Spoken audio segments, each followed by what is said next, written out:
ህወሓት በአፋር ክልል ዳግም ጦርነት ጀመረ። ጥቅምት 26 ቀን 2018 ዓ.ም የህወሓት ቡድን በአፋር ክልል ውስጥ 6 መንደሮችን በጉልበት በመቆጣጠር ንጹሃንን በሞንታርና በዙ 23 ደብድቧል ሲል የአፋር ክልል መንግስት አስታውቋል። ክልሉ የፕሪቶሪያውን ስምምነት በግልጽ አፍርሷል፣ ቡድኑ የተለመደውን የሽብር ተግባር በግልጽ ጀምሯልም ሲል ከሷል። የህወሓት ቡድን በቶንሳ ቀበሌ ላይ ተኩስ በሚከፍትበት ወቅት የአፋር ሽማግሌዎች እንዲመለሱ ቢማጸኑትም የህወሓት ቡድን ግን አሻፈረኝ በማለት ጥቃት ቀጥሏልም ብሏል። ራሳችንን ከማንኛውም ውጫዊ ጥቃት የመከላከል ኃላፊነትን እንደምንወጣ እንገልጻለን ሲል የአፋር ክልል መንግስት አስጠንቅቋል። የጠቅላይ ሚኒስትሩ የምስራቅ አፍሪካ ጉዳዮች አማካሪ አቶ ጌታቸው ረዳ በበኩላቸው ኋላ ቀር ቡድኑ የፌዴራል መንግስቱን ወደ ግጭት ለማስገባት በአፋር በኩል ትንኮሳ ፈጽሟል፣ ይህም ደግሞ የአዛዡንና የጌታውን ሻዕቢያ አጀንዳ ለማስፈጸም የተደረገ ነው ሲሉም ተችተዋል።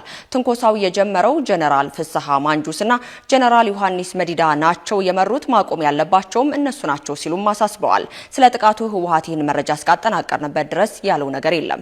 ክቡራን ተመልካቾቻችን ሌሎች መረጃዎችን ለማግኘት የፕላስ ምልክቷን ይጫኑ።